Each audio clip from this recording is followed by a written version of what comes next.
कि यह समय कीमती है। कौन सा समय, कैसा समय? यहां दो तरफ इशारा है।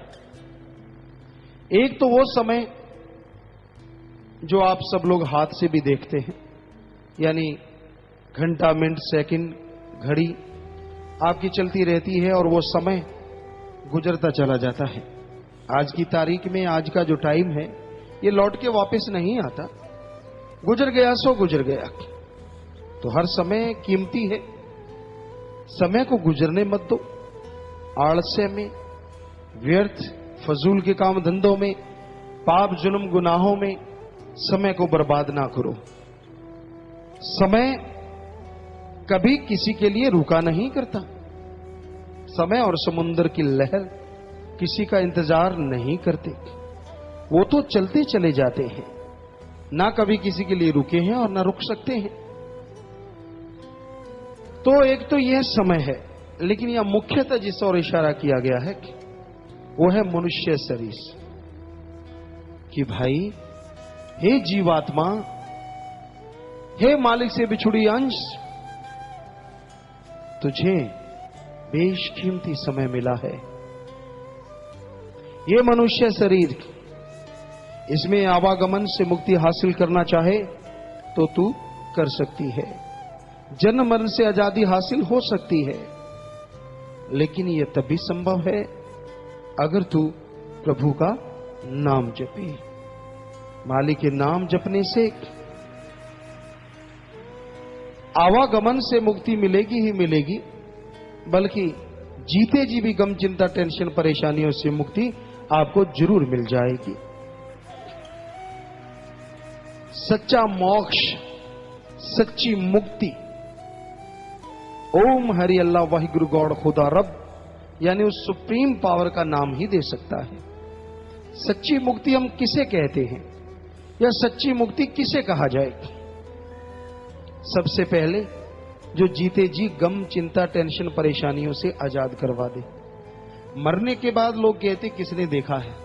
कम से कम जीते जी आदमी की लाइफ को, आदमी की जिंदगी को रस से भरपूर कर दे, माला माल कर दे, अंदर बाहर खुशियों से लवरेज कर दे। ऐसी मुक्ति, क्या यह संभव है? जी हां, यह संभव है। पूर्ण गुरु, संत, पीर, फकीर की सत्संग हो, सुनने वाला पात्र हो और सुन के फिर अमल करने वाला हो, तो 100% जीते जी मुक्ति हासिल हो जाती है। आप देखते होंगे कई सत्संगी भाई, कोई ऐसा मिलता होगा, भाई बहन कोई ऐसा जो बड़ा टेंशन में है, जिसको बेचारे को जिंदगी बोझ लग रही है, जीवन गुजारना ऐसा हुआ पड़ा जैसे बस सारी दुनिया का बोझ उस अकेले ने उठा रखा हो। आप सोचेंगे फिर ये क्यों हो रहा है? जब पूर्ण गुरु, पीर, फकीर की सत्संग सुनता है, नाम ले लिया, फिर भी उसको गम, चिंता, टेंशन, परेशानियां क्यों घेरे रखती हैं? गुरु बेचारा क्या करे, जा सिखण में चूक। संत, गुरु, पीर, फकीर की सत्संग में आना बहुत भाग्य की बात है, क्योंकि संतों की सत्संग नहीं होती, वो जो सच्ची सत्संग होती है वो अल्लाह वाहिगुरु राम आके हर किसी में खुद विराजमान रहते हुए प्रकट भी हो जाते हैं, जहरा तौर पे खुशियां लुटाते हैं। अब बैठे लोगों की भावना कैसी है? कई शुरू में आके बैठते कि शब्द सुनेंगे, कई शुरू में आके बैठते कि शरारतें करेंगे, कोई कुछ लेके आता है, कोई कुछ लेके आता है। सत्संग में आके अगर कोई गलत भावना लेके आता है तो बेहद उसको दुख भी हो सकता है। इसलिए सत्संग में आए हो तो भावना शुद्ध लेके आओ। तो सत्संग में आप आके बैठ गए, आपकी आत्मा का खाता खुल गया। जैसे बैंक में आप एंट्री करते हैं, अपना नाम, एड्रेस वगैरह देते हैं, पैसे जमा करवाते, खाता खुल गया। सत्संग में बैठते ही निज धाम सचखंड सतलोका नामी में सत्संगी का खाता खुल जाता है। उसकी आत्मा के काउंट में सत्संग का फल डलना शुरू हो जाता है। जितना समय आप बैठे, जितनी भावना, अगर बिल्कुल भी भावना नहीं है तो भी सत्संग में कुछ ना कुछ फल मालिक तरस करके दे ही देते हैं। लेकिन एक पूरी श्रद्धा भावना से बैठता है, दृढ़ विश्वास होता है उसके अंदर, तो उसके आगे तो हाजिरी लगती ही लगती है, जीते जी भी उसको सच्ची मोक्ष यानी गम चिंता टेंशन से आजादी मिलनी शुरू हो जाती है। अब सत्संग सुनना बहुत भाग्य की बात है, सुन के अमल करना भाग्य बनाने की बात है। और जो पूर्णतः अमल करते दृढ़ विश्वासी होते हैं, उन्हें सिर्फ सच्ची मुक्ति ही नहीं मिलती, बल्कि मालिक अपने नूरी स्वरूप में कण कण में जर्रे जर्रे में दर्शन भी देने लग जाते हैं। तो इस तरह ये सच्ची मुक्ति है। अब आपकी भावना क्या है, कैसी आप श्रद्धा लेके बैठते हैं, कैसी आपकी तमन्ना है, कैसी इच्छा है, ये आप पे डिपेंड करता है। क्योंकि आप मर्जी के मालिक हैं, आप गुलाम नहीं हैं। जरा सोचिए, आप गाय भैंस पशु की तरह होते, सांकल डाल लेते, ना आपसे पूछते ना बताते, खा नहीं खाया तो डंडा ताड़ जिम्मेदार मार देते, क्या हुआ? या इंजेक्शन बड़ा सा मोटा सुआ ठोकते कि भाई ऐसे नहीं तो ऐसे दूध दे। सोचिए, ये तो आप मर्जी के मालिक हैं, जो चाहे कर सकते हैं।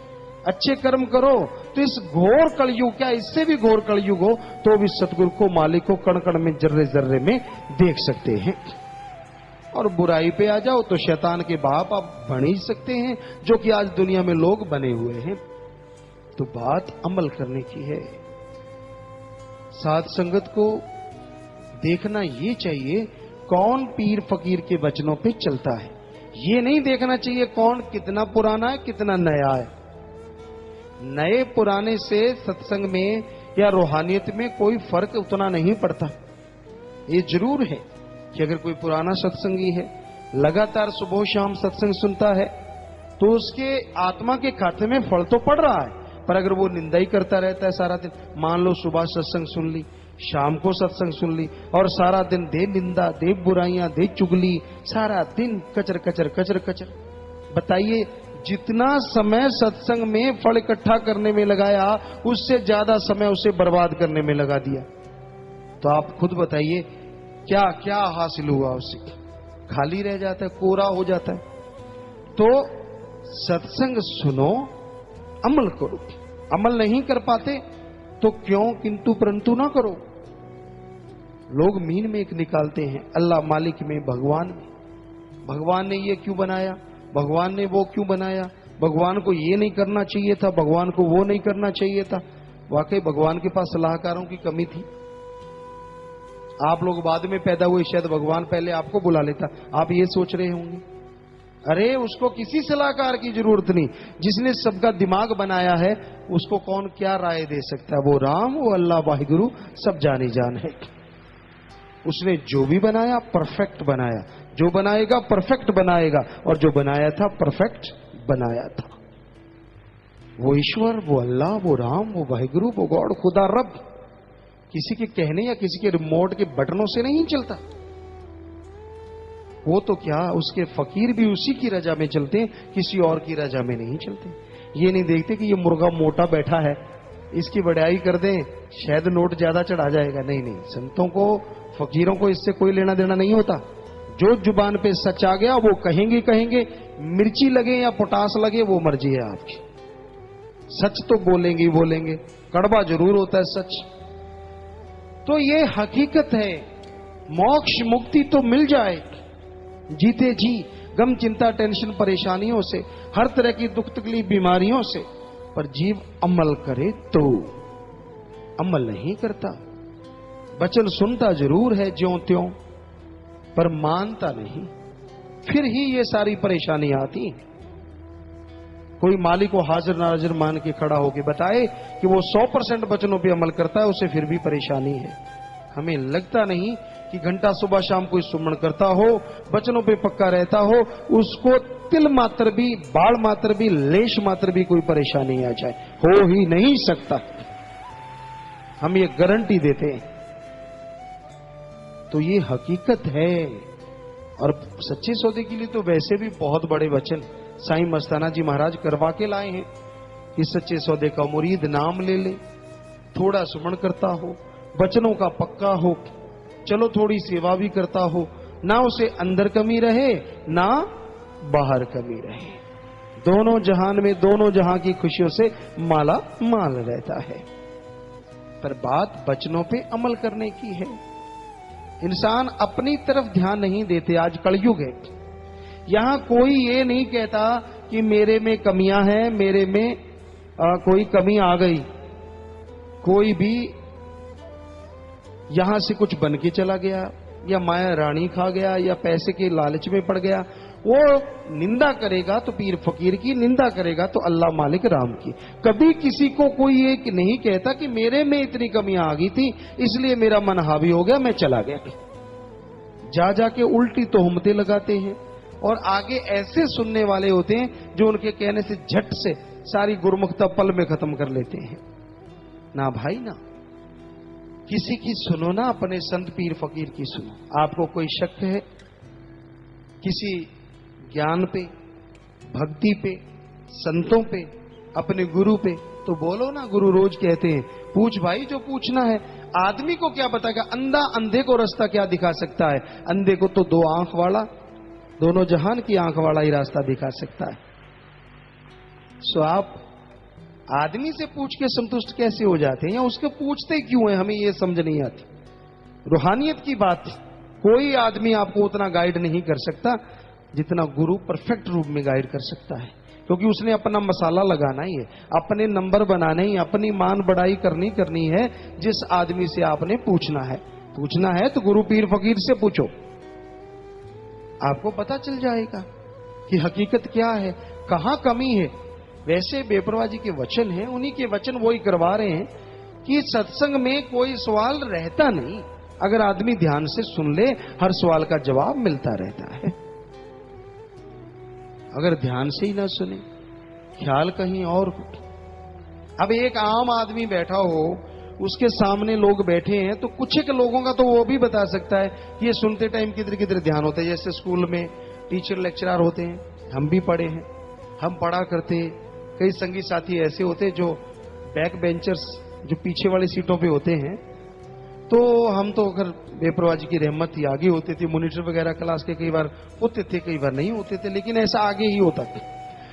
तो ये होता था कि जैसे टीचर लेक्चरर या कोई टीचर वो लिख रहा है बोर्ड पे या कुछ बात बता रहा है, तो वो उनकी अपनी शरारतें जहाज बना के छोड़ दिया।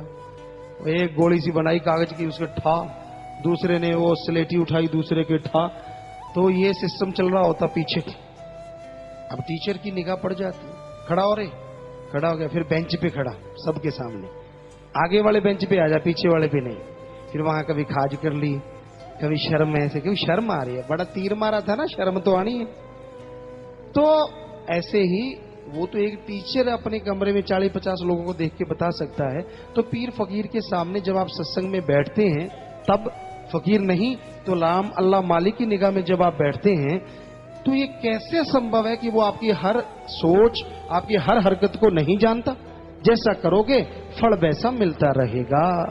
इसलिए कम से कम सत्संग में जब आओ, छोड़ दो अपनी चालों को, छोड़ दो मन की चालों को।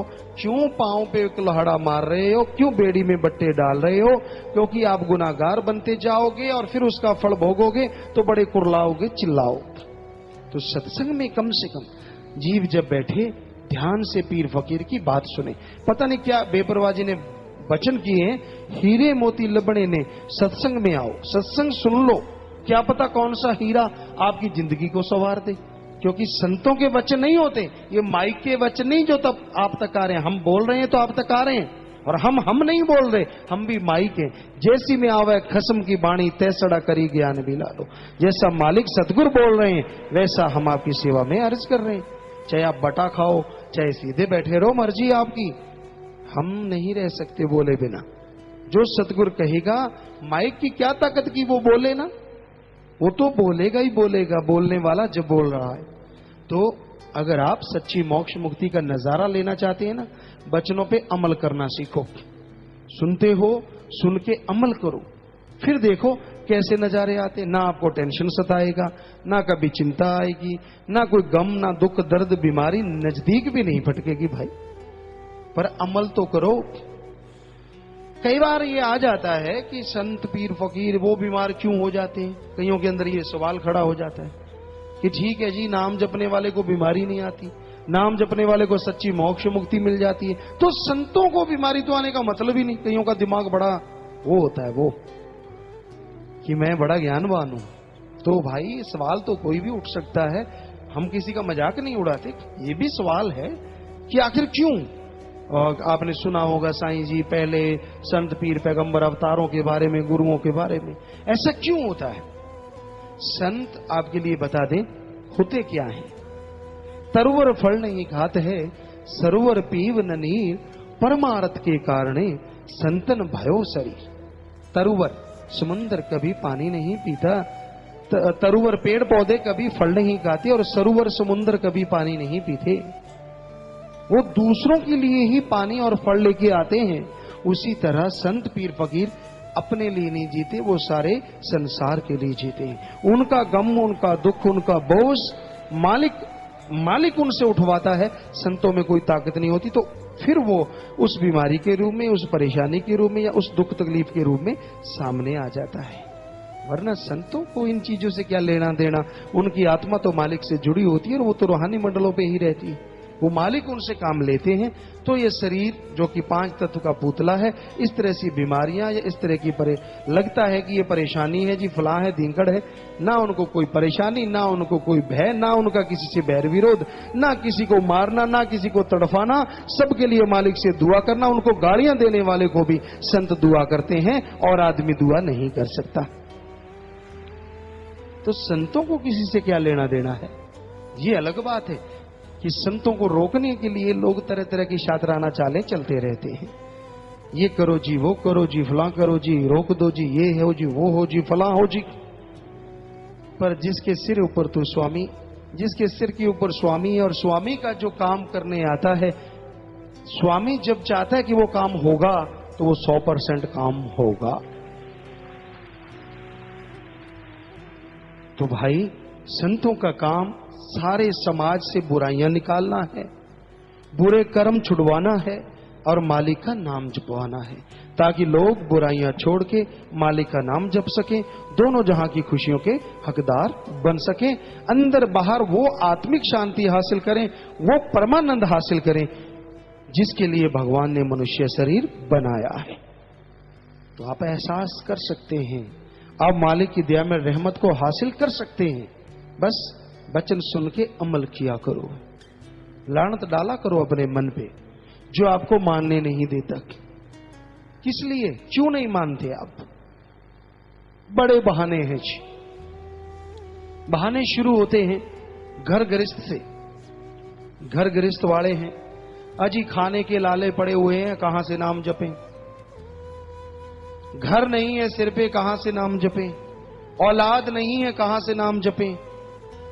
अब बीमारी लगी हुई है, कहां से नाम जपें।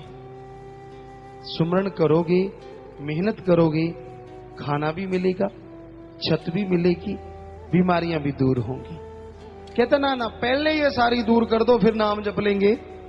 फिर जप लिया, फिर तो कहेगा नहीं और डिमांड का पर्चा नया शुरू हो जाएगा। होता है ना, हमने देखा है यहाँ कई बच्चे ऐसे हैं जो आज सेवा में भी बहुत आगे बढ़ गए। छोटे छोटे होते पढ़ा करते थे, हर बार इनकी एक ही डिमांड होती थी, पिताजी इस बार पास करवा दो, अगली बार शुरू से पढ़ेंगे। ठीक है बेटा, मालिक से दुआ करेंगे, आप मेहनत करना, पास हो गए। छुट्टियों के बाद हम मिले, हाँ बेटा क्या ख्याल है, अब आप पास हो गए, बढ़िया नंबर है, हाँ अब पढ़ेंगे। और जब पेपर आ गए फिर वही हाल, नहीं इस बार फिर रह गए। तो कहने का मतलब, ये तो बच्चों का एक उदाहरण है, आप बड़े भी ऐसे ही हैं, ऐसी गुलाब खिलाते हैं। कोई परेशानी आ गई, कोई मुश्किल, हाय हाय मालिक, हे सदगुरु, हे परमात्मा, मैं तो तेरा बंदा हूं, मैं कब किसी का था, मैं तो तेरा ही था। सारी मन की चालें ऐसे जैसे प्रेस लगा दी हो, कपड़े की सलवट उड़ गई हो। होता है ना कॉटन का कपड़ा, कितनी सलवट पड़ी होती है मन की, पहले तो यूं ही आड़ा तिरछा टेढ़ा उल्टा, पता नहीं कैसे कैसे चलता रहता है। और जब कोई आती है टेंशन, जब कोई आती है परेशानी, फिर यूं प्रेस चलती है मालिक की, सारे बल निकल जाते। ना ना ना, मैं तेरी काली पीली नीली पता नहीं कितने प्रकार की गऊ। फिर तो कहते मैं तो तेरा ही बंदा हूं। और जैसे ही वो परेशानी निकल गई, वो बीमारी दूर हो गई, 5-7 दिन कोई बुराई करने से रुकता है, जब भी करने लगता है आत्मा कहती शर्म नहीं आती, अभी तो तेरे पे रहमत हुई है, 15 के दिन के बाद एक आधी कर ले, क्या है, फिर कर लेता है। फिर भी आत्मा थोड़ा झुझकोरती रहती है, महीने 2 महीने में तो पूरा ढीठ ही हो जाता है, कहीं 5-7 दिन में ही हो जाते हैं। वो ढीठ पने के अलग अलग दर्जे हैं, कहीं यहां सुनेंगे, सुनने के बाद ही ढीठ हो जाते हैं, ऐसा भी कोई कोई हो सकता है, कह नहीं सकते, बाकी तो राम जाने। तो ये ढीठपना क्यों है? अब संतों को किसी से कोई बैर विरोध नहीं होता, वो तो सबका भला करते हैं, सबका भला मांगते हैं। तो आप सुनो और अमल करो, और सुनना क्या है? राम की वाणी। करना क्या है? राम का सुमरन, भक्ति करनी है, परमार्थ करना है। और जो भी घर परिवार में आप काम धंधा करते हैं उसमें सुमन करो और पूरी मेहनत करो, डट के मेहनत करो, ठगी बेईमानी भ्रष्टाचार ना करो, मालिक आपका साथ 100% जरूर देंगे। बार बार वचन करवाने की जरूरत ही नहीं। पर आपकी लार तो जरा सी चीज देख के टपक जाती है, टपक जाती है। मालिक ने रहमत कर दी, अब आप सुंदरता के सौदाई हैं, कोई सुंदर चीज दिख गई, लार टपक। माया के सौदाई हैं, लगा कि यूं थोड़ा सा झूठ मारने से ये आदमी ठगा जाएगा, झट से झूठ। तो आप बाज आ जाओ इन चीजों से, अंदर से दृढ़ विश्वास रखो, ऐसे चलेंगे। तो ये तो आपने सुना घर गृहस्थ का। अब कई होते हैं त्यागी तपस्वी, छोड़ दिया सारा कुछ। सारे लोग भी बड़ा नमस्कार करते हैं, भाई करना भी चाहिए इस कलयुग में। तो क्या पहले विषम पितामह ने एक ने घर बार छोड़ा था, शादी सिर्फ शादी छोड़ी थी, बाकी गहने गट्टे सब पहनता था, उसका नाम बड़ा अदब से लिया जाता है कि विषम पितामह ब्रह्मचारी रहा। लेकिन आज जो त्यागी तपस्वी ब्रह्मचारी बनता है, तो वो तो ना तो अपने बाप के लिए, ना मां के लिए, ना किसी और के लिए, वो अपने मालिक के लिए और मालिक की औलाद के लिए बनता है। उस जैसी जिंदगी तो दोनों जहान में कहीं हो ही नहीं सकती। पर उनका घेर किसी किसी का अड़ जाता है, मन बैठा है अंदर, क्या कहता है, देखा यहां हार डलते हैं, ओ क्या गहने गट्टे पहने, बड़ा मजा आ रहा है, काश काश बस आगे ना ही बताएं तो अच्छा है। फिर मेरे से नहीं, मेरे मुश्किल है भाई, मन कहता है। और नाल 4-5 साथी बैठे होते हैं उंगली लगाने वाले, नहीं नहीं तू सही है, तू सही है भाई, आखिर कब तक, कब तक क्या? जब मालिक का नाम में जब बना था तब क्या पता नहीं था कि मरने तक ये सौदा है? तब क्या ये था कि 2-4 दिन का है? तो आदमी संतुष्ट नहीं होता, मन नहीं लगता। बड़ी अजीब बात सुनने में आती है, मन नहीं लगता, राम नाम में मन नहीं लगता। उठदी पूछ वर्गे लंडे चिड़े पहाड़ा दे साथी, ना आगा ना पीछा, कोई लटरम पटरम कुछ भी नहीं है। चलो घर गृहस्थ वाले की तो 100 चीजें होती हैं, जो उसने सब कुछ त्यागा ही है, ना दुनिया से मोह है, ना माँ बाप से मोह है, ना किसी काम धंधे से, ना कोई गहने गट्टे से कोई लेना देना ही नहीं। अपने सतगुरु मौला की बात सुनना, अमल करना और मालिक से प्यार मोहब्बत है, उसके लिए तो कोई चीज ही नहीं रह जाती। लेकिन वो भी टेंशनों के मारे बड़े बेचारे लगते हैं। क्यों? क्योंकि इंसान सुमरन नहीं करता। सुमन करो, घंटा सुबह शाम या आधा घंटा सुबह शाम कम से कम सेवा में ध्यान लगाओ। अरे ये जिंदगी जो आपको लगती है पतझड़, ये दोनों जहान की बहार एक पल में ले आएगी। जो त्यागी तपस्वी है उसके लिए सबसे जल्दी मालिक की रहमत होती है, क्योंकि उसने बहुत कुछ त्याग रखा होता है। और घर गृहस्थ वाला भी घर गृहस्थ में रहता हुआ बुरे कर्म ना करे, ठगी बेईमानी भ्रष्टाचार पाप कर्म से बचा रहे, सुमन करे, बचनों पे अमल करे, उसे भी मालिक दया में रहमत बहुत जल्दी कर देते हैं और माला माल कर देते हैं।